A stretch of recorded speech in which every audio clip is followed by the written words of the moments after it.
Palace Press Officer Claire Castro held a press briefing this afternoon. For the details, we have mobile journalist Julie Baiza. Julie, ano yung mga in-address ni Yusek Castro kanina sa briefing?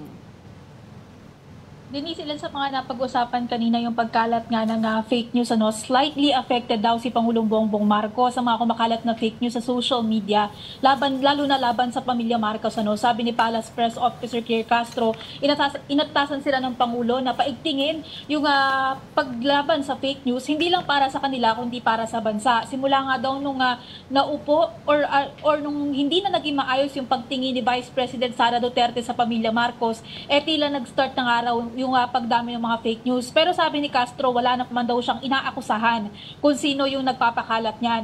Hinamon din ng palasyo na maglatag ng patunay o ebidensya yung mga nagsasabing fake o edited yung mga larawang inilalabas ni First Lady Liza Araneta Marcos sa kanyang social media account.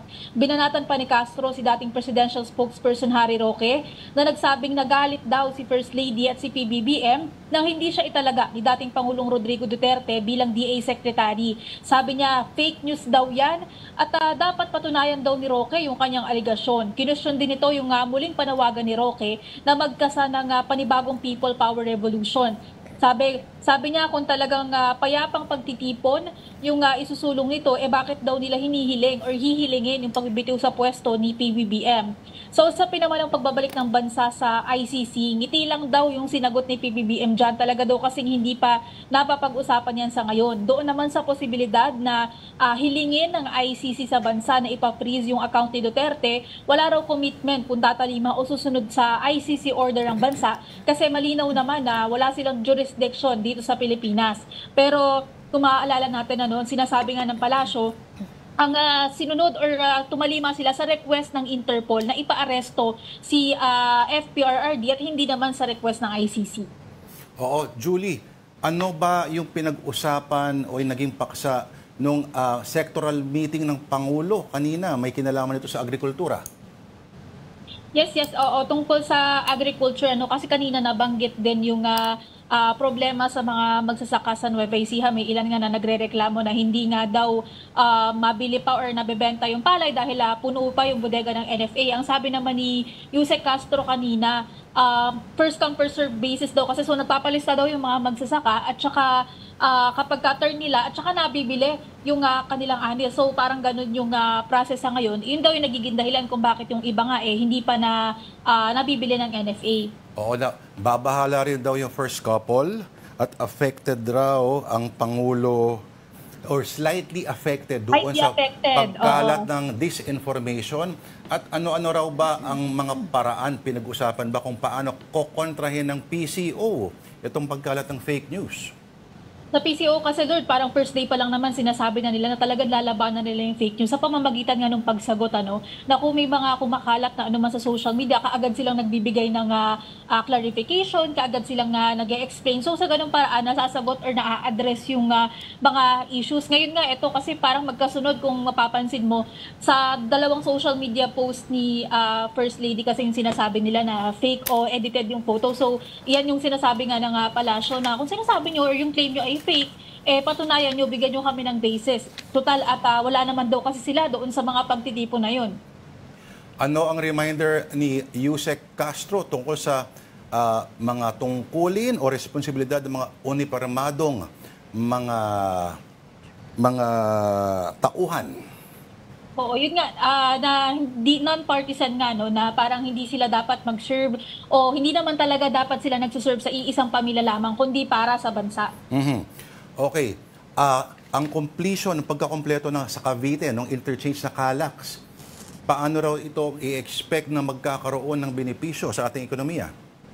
Lord, since mabilis na nga din daw yung magiging biyahe, so mas konti na yung magiging cost ng pagkata-transport ng good. Ibig sabihin, mas konti na yung gasto sa gasolina o sa iba pang bagay doon sa mga producers o yung nagta-transport ng kanilang produkto. So yan daw yung isa sa malaking maitutulong nung completion nitong sa Calax. Paano na pag-usapan yung executive privilege naman ng mga yung mga cabinet members pagdating dito sa usapin ng Senate hearings sa pagkakaaresto ng dating Pangulo?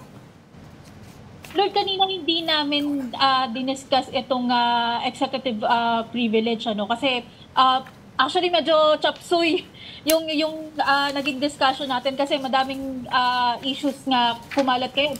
Aside dito sa ICC, sa Duterte, sa Roque, meron pang issue of course yung China, no? Pero sa mga separate interviews kasi nagsasalita na rin naman si Yusek Claire tungkol dito. By the way, sorry, nakalimutan ko din palang banggitin, ano, since nasa usapin tayo ng Senado, sumagot din pala ang palasyo doon sa sinabi ni Senator Bato de la Rosa na tinanggalan siya ng kanyang security detail. Ang sabi ng palasyo kay Senator de la Rosa, nasaan daw ba kasi siya? Na baka daw, I quote tayo, sabi niya, nasaan ba kasi si Senator Bato? So, sabi ni Yusek Claire, honestly, hindi naman din daw kasi niya alam or hindi naman niya nakikita. So, baka kaya daw umalis or nag-report yung kanyang security detail dahil hindi rin siya nakikita. Paano siya padadala ng security? Exactly, dahil hindi alam kung saan ipapadala. Oo, yun nga. Nasaan nga daw si Senator Bato? Wais dito si Atty. Pero ang sure naman daw, ano, kung magpapakita or makikipag-ugnayan naman itong si Senator Bato, for sure naman daw, susunod or pupunta yung kanyang security details. Abangan kong i-reveal ni Sen Bato. Malihis ako ng konti, Julie. 25 na ngayon. Sa Biyernes, it will be the 80th birthday of Digong. May mensahe raw ba ang Pangulo sa paparating niyang birthday? Si PBBM, wala pa daw mensahe, pero si Yusek Claire meron daw. Kantahan daw ng happy birthday. Kasi dapat daw ang nagbe-birthday, masaya at kinakantahan. Actually, after the briefing, kumanta siya ng happy birthday. Sino? Kumanta siya sa stage? Si Atty. Claire? Yusek, Si Yusek. Si Yusek. Pero si PBBM wala daw siyang message, personal na mensahe daw ni Yusek yung pagkanta ng happy birthday. Nasa tono naman pagkanta. Maganda naman, maganda. Ano ba, jolly ang pagkakanta o yung medyo... Masaya naman kasi kailangan nga daw kapag ka nagbe-birthday masaya. Oo, pero yung nature kasi ng tono ng happy birthday. Happy. Yun yung real Oo, dapat palitan yung kung gusto mo na masaya. Kasi pag kinanta mo yung happy birthday, pansin mo, walang happy birthday, walang Di ba ganun. meron yun? Happy na Kasi birthday. sex bomb yung version ng birthday song namin Sige dito. nga, Julie, paano ba yun? Sige, sample nga. Sino kayo may birthday kanina? Si Lance. Si Lance. Birthday na ni Lance. Birthday ni Lance. Ngayon. Sex bomb ba yun? Sex Happy bomb. birthday, sex bomb, Lance. Ganun. Oh. Julie, Masaya. ikaw ba'y marespeto sa magulang? Ayan. Yan. Ay, bata pa ni Lance Bata pa si Lance. 25. Alam ko na kung saan papunta yung... 25 Narinig na ko si kayo. Lance. 25. Oh, bata pa. Okay. Oo. Mabuhay ka. Sarap lang may spokesperson, Julie Baiza. May mga story at may mga briefing palagi. All right. Thank you very much. Again, that was our mobile journalist, Julie Baiza.